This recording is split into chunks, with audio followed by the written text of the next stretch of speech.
Welcome to Issues and Insights. I'm George Pennington, your occasional host.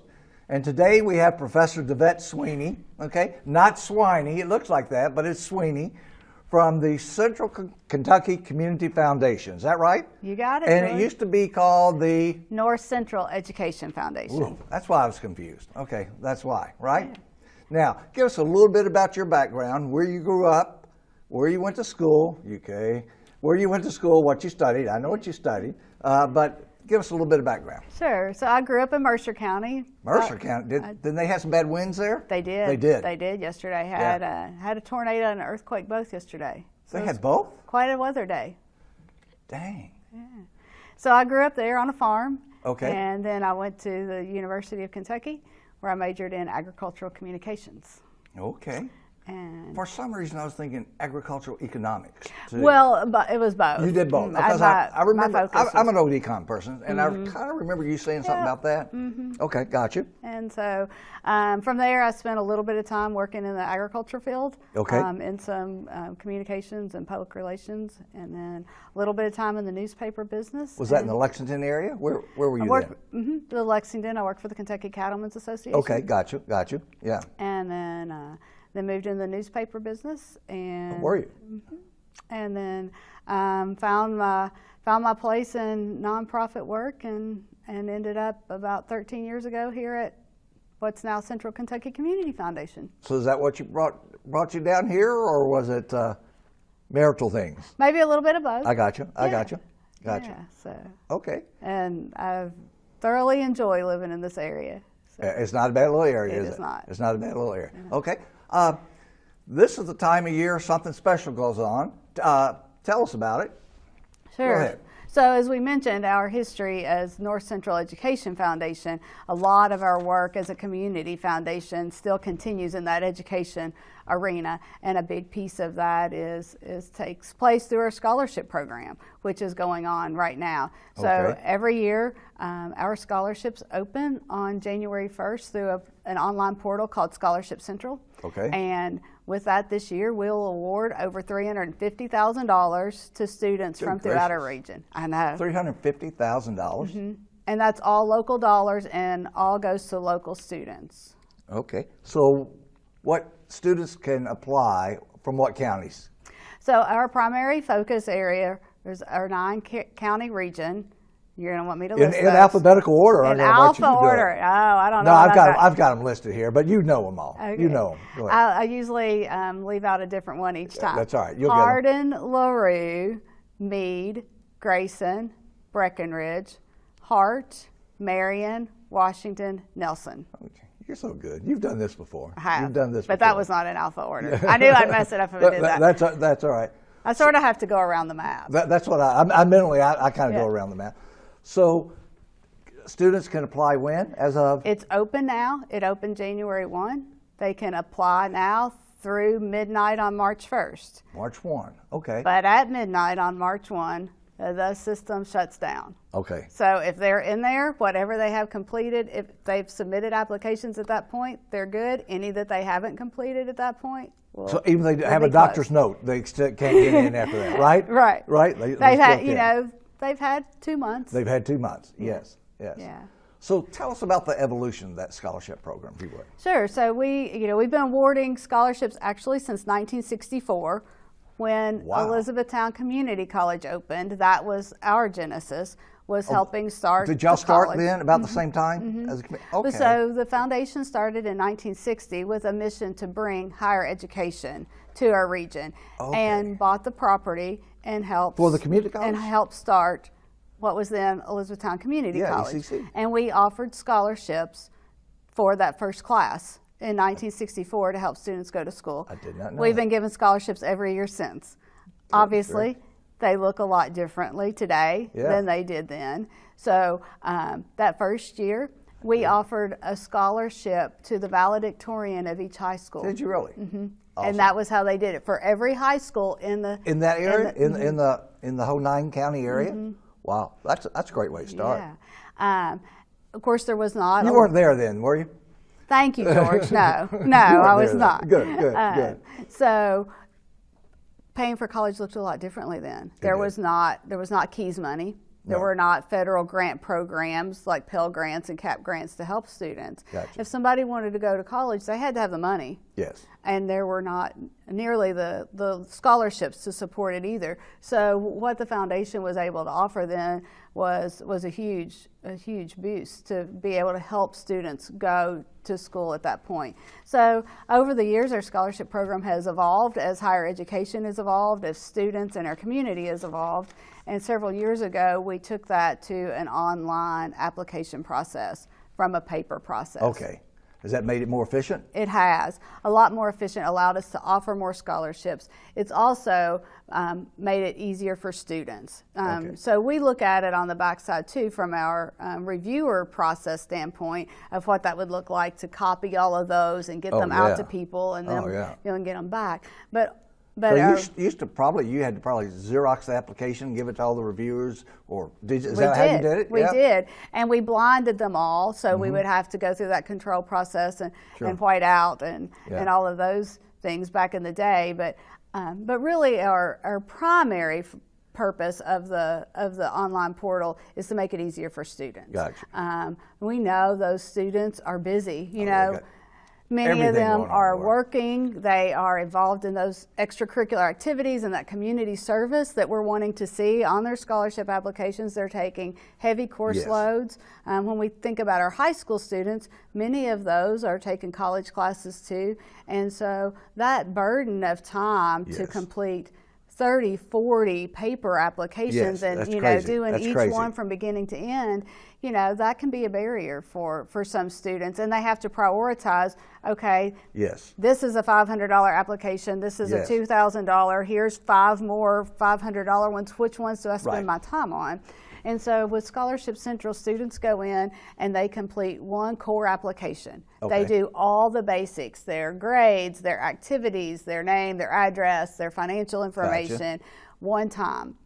They answer a series of questions that determine what scholarships they're eligible for, qualifying questions, and then based on that, their core application is submitted for any scholarships that they qualify for that don't require anything else. But then it will give them a list of scholarships that require additional information. So because you said, I live in Hardin County and I go to John Hardin High School and I'm on the archery team, you are eligible for this scholarship. I got you. But it requires that you tell us that you write a short essay about what you've learned from being on the archery team, for example. I got you. And so then the student can choose to do that and submit for that scholarship, but they don't have to do all of that original piece again of their basics. They only have to complete that short answer question. All right, let's say I'm a Hart County grad and I want to endow a scholarship for, can I do it just for Hart County? Absolutely. I can do it like that. Every one of our scholarships is personalized for what the donor wanted to support. So we have scholarships that are for people going into certain fields of study. So maybe somebody was in education and they want to help support future educators. We also have scholarships that are based on a certain school. Because I graduated from Hart County, I want to support that. Or just for a community. So somebody may say, it doesn't matter to me what high school somebody goes to in Nelson County or in Hardin County. I just want to support somebody from my hometown. So many of the scholarships open to everyone, and some are specific. Is that right? Okay. And some are like, I want to support somebody that's involved in, say, tennis. Okay. But it could be from any one of our 9 counties because that's what matters to them. They're not as particular about what community. So each one of the scholarships is created around what was important to that donor, what they wanted to help support. And so that's our biggest obligation, is to make sure we honor that, match those students that meet up with that to carry out that donor's wishes. So sometimes we'll have, like a student or,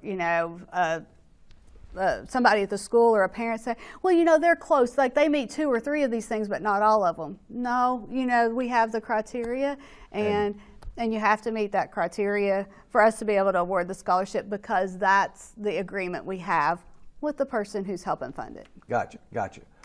So now, if I want to endow a scholarship, what do I do? Do I give you a call? Absolutely. Give me a call. Come in, have a chat. We'll talk about what's important to you, what you want it to do, explain how we can carry that out. You know, that's our big responsibility, is to make sure we honor what you want and that we do a good job of selecting those students and taking care of your money. And part of that includes the prudent investment of it, but also on verifying that that student enrolls in school, that they have a bill, and that they go, and that we pay that scholarship check directly to the school for that student. It goes directly to the school? To the school. Okay. Now, if I'm a student and I'm awarded a scholarship, let's say a $1,000 scholarship, but I get other scholarships and maybe get a Pell Grant and maybe don't need that last $1,000, what happens there? Well, so that money can stay available for that student for throughout that academic year or the summer term as their needs may evolve. Okay, gotcha. And they can have that. Our renewable scholarships can carry forward for future years. Okay. A lot of our scholarships, though, are for that 1 year of service, but we work with students on, you know, how to best maximize that. I got you. So some of the scholarships are renewable? They're just designed that way, right? Some of them are set up to be renewable. There'll be, a great expectation to be able to keep that. But if a student stays in good standing, they can receive that scholarship for 4 years. Oh, some are renewable up to 4 years. That's pretty nice. That is. That's a pretty sweet scholarship. That is. That really is. Yeah. Okay. Well, good. So, we've talked a little bit about graduating seniors, and a lot of our scholarships are targeting them, but not all. But you don't have to be, right? No. Okay. We have scholarships for anyone going to ECTC, regardless of how long they've been out of school, regardless of whether they graduated from high school. If they've been admitted to ECTC, we have scholarships available. Wow. As any place in life. And irrespective if they already have a degree? Okay. And any field of study.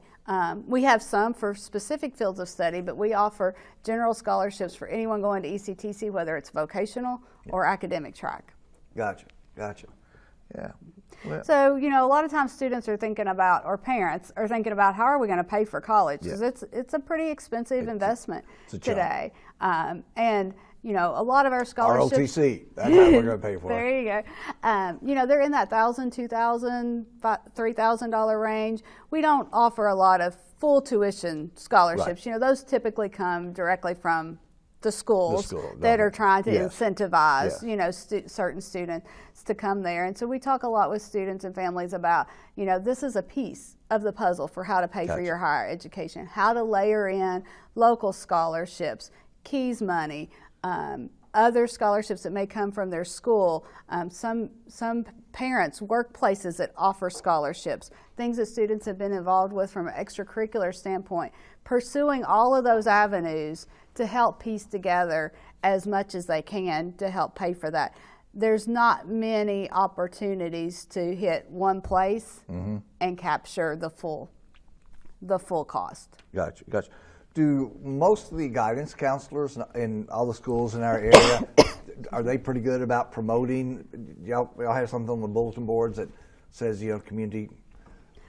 You're showing your age there on bulletin boards, George. Yeah, on the virtual bulletin board. There are still physical ones. There are still physical ones. But on those virtual bulletin boards, on those emails that they send out to seniors and parents, we are in all of the high schools, talking with students, and sometimes in the evening with programs for students and parents to help get that word out.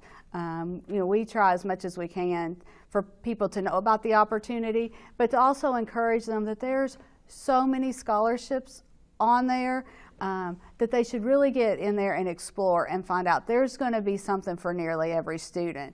I think sometimes people talk themselves out of applying. They think, well, I don't have a 4.0, or maybe my family makes too much money, or I'm not the best student in my class. But we're not always looking for, every scholarship isn't about the 4.0 student, and every scholarship isn't about, a certain financial criteria. There's a wide variety of scholarships on here, And some of them very intentionally aren't looking for Right. either one of those things. Right. And so we really want students to apply. I think a lot of times they talk themselves out of it. Gotcha. Maybe Gotcha. one, because they may not want to spend the time on it. Right. But two, they just sort of talk themselves into, I'm probably not going to get it anyway, so why bother? Yeah, yeah. But when you have that many different opportunities that are different, there's going to be a fit Yeah. for most students. And I think I heard somewhere that sometimes there might be a scholarship category that there aren't a lot of people that, if it's kind of a specific, say my school or something, sometimes there's not a ton of people that apply, so it makes it not as competitive, and so there's Absolutely. a little more supply than demand in some cases. Yeah, there are now some- most of them there's a ton of people. There for are them, some but- scholarships that will have a lot of applications if they're pretty broad. If they're Yes. open to the whole 9 Yes. counties, Yeah. that can be a large pool, and some years that recipient might be from Grayson County, and the next year it could be from Marion County, Yeah. and the third year it could be from Hardin County. But there are also some that are pretty specific, and they may have a handful of applications Yes. from year to year, so your odds are pretty good. Last year we had 400 applications. You had Well, we had 400 students submit applications. 400 students. Students. Okay. And we awarded, I won't get the number exactly right, but somewhere around 170 some odd, maybe it was 190 Okay. some odd awards. So a little less than half Yeah, the that- students yeah, that yeah, applied roughly half. got something. I mean, that's pretty good odds. That is. If you're thinking about spending the time to do it. Yeah. So high school students, anyone going to ECTC. We also have a few specific scholarships for upperclassmen that aren't necessarily tied to of course, the ECTC. So we have a scholarship for anyone that's an upperclassman in the College of Agriculture at UK. Well, look Just at there. had it. Look at there. We have a scholarship for someone who has transferred to WKU E-Town from ECTC. There you go. Go Tops. Go Tops. Yep. Go Tops. And then we added a scholarship this year with the Elizabethtown Hardin LaRue Retired Teachers Association. Okay, interesting. That is for an upperclassman in education. Okay, gotcha. So building out those scholarships that are focused towards students that have already, shown some accomplishment toward their degree, Gotcha. and are set on a career path that aligns with what the donor, in this case, an organization is about. That aligns with their mission. Sure. Now, as you know, I'm a WKUer, big through and through. If I wanted to set up a scholarship for students going to WKU, that's not prohibitive. I could do that. Absolutely. Yeah. Or maybe even UK, right? Or maybe Of even course, UK. of Maybe course, I yeah. can do that. Okay, gotcha. We And can do students who would naturally go that way might be encouraged to. Yeah. Yeah. And the thing that stands out the most to me as you ask those questions about, can people do this, is how many people in our community have done that. The generosity of people here that makes these scholarships available, and the commitment to education and to our youth is amazing, because So they're all funded by individuals? all of this is funded by individuals or local business small, people. or local businesses, yes. That make it happen. These are not state dollars, federal Right. dollars. This is not grant money. It's not our tax money. Right. It's people. That's pretty neat. It's people like you that say, I care enough about our students. I want to give back. I want to invest. People invested in me, or maybe I wish there had been more opportunity Right. for me, and I want to help Yeah. make that happen. One of our larger scholarship funds is from a lady, and she and her husband, neither one could afford to go to college. They Wow. did not go to college. Wow. She worked civil service at Fort Knox all her life, and they left the vast majority of their estate to create a scholarship so that other Oh, my students goodness. wouldn't have that situation. Interesting. That thrift savings plan. Yeah. That's the beneficiary of that thrift savings plan, wasn't Yeah. it? Possibly. I mean, Yeah. that's a pretty strong plan. Interesting. Now, you have people that read the scholarships. How does that work? And how many do you have, and how many do you need, and do you need more? We do need more. So the review process on scholars is super important. We have to make sure that people meet that criteria. Okay. And then we have to determine who's the best applicant for that scholarship. And we depend on volunteer reviewers that we train to do that process. So they read each application. Now, how's that work? They come in and read it, or how's that work? They can do all of that online, just like the students can apply online. So it does make it easier for our reviewers to be able to do that at home. So if someone's out of town, they can still do it, right? They can do it from out of town. They can do it from their couch. They can do it from their desk at lunch, whatever that volunteer time looks like for them. We have about a 2-week window of time. So when people are committing to do it, they know when that's going to be. It's all blind and confidential. So that's an important part of what we take seriously. These families are entrusting us. So students don't use their own name on it? They do, and we can see that on the back end, but that is hidden from what our reviewers can see. Because that's important. People are entrusting us with a lot of information, and we are bound by confidentiality on that, and we know that's important for the reputation of our program. Our evaluators need to be able to look at the whole of the student, but not be influenced by that name or other identifying information, because they are community members, and it's possible that they'll know some of those students if they see names or know a connection, and we want it to be a fair process for our students. Well, how many readers do you have? So we had 141 scholarship reviewers last year, so it takes 141. Dang. It takes really an army of community volunteers to make this happen. We couldn't do it without the donors that give the money, but we couldn't carry out the donor wishes without being able to harness volunteers to help us carry out that process. We couldn't do it fair and unbiased because we work with the students and we can see the names, but we also just would not have the capacity from a staff standpoint to do it anyway. And so it's a really good opportunity for people who care about students, who want to give back. It's a great volunteer way to do that, and I hear from some of our reviewers from year to year that it really does help them feel good about the future. Sometimes it's easy to hear about the negative things about the youth of today and how they're not like it was when we were teenagers, right? But you read some of those applications and see what some of those students are thinking and what they're doing already, and you think, wow, we're going to be all right. Yeah, many of them are pretty impressive, aren't they? They are. Pretty impressive. They absolutely are. Yeah, I mean, academically and sport, and the number of activities they do, and many of them very well. Very well. Yeah, it's crazy. So if someone's interested in being a reader, what do they need to do? Now, will there be slides associated with this? Yes, there will be. So the information will show on this? Yes. So they can contact us. Our number is 270-737-8393. Or go to our website at CKCF, the number 4, people.org. And there's all kinds of ways. Email, send us a message to the website that they can contact us to say, hey, I'm interested in doing that, or I'd just like to learn more and see if it works for me. Sure. Or they can just drive out to the library, and you're right there, right? We are. Right here in E-Town. We're right next to the Hardin County Public Library on Jim Owen Drive. Now, how long has that building been there now?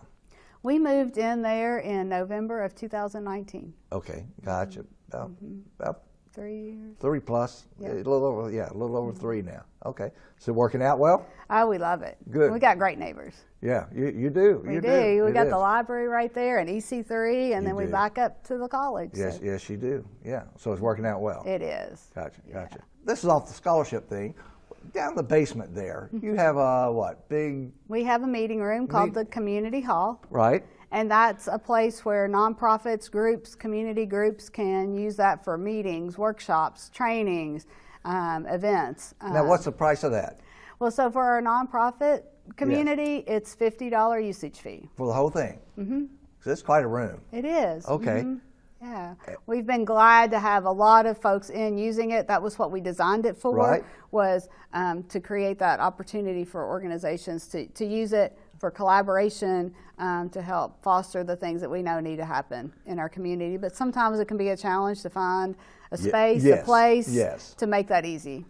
And it's already set up, has all kinds of got It has real bulletin boards and real digital bulletin boards, doesn't it? Both. We've got the tech, the It's- AV, where yeah. people can use Zoom functionality down there, as well as showing whatever they need to on screens, microphone, all 9 yards. How many will it seat? 100 or so? It'll do about 100, 110 at banquet tables, Okay. and of course more than that classroom style. So we've got for just classroom, you can do quite a few? Okay, gotcha.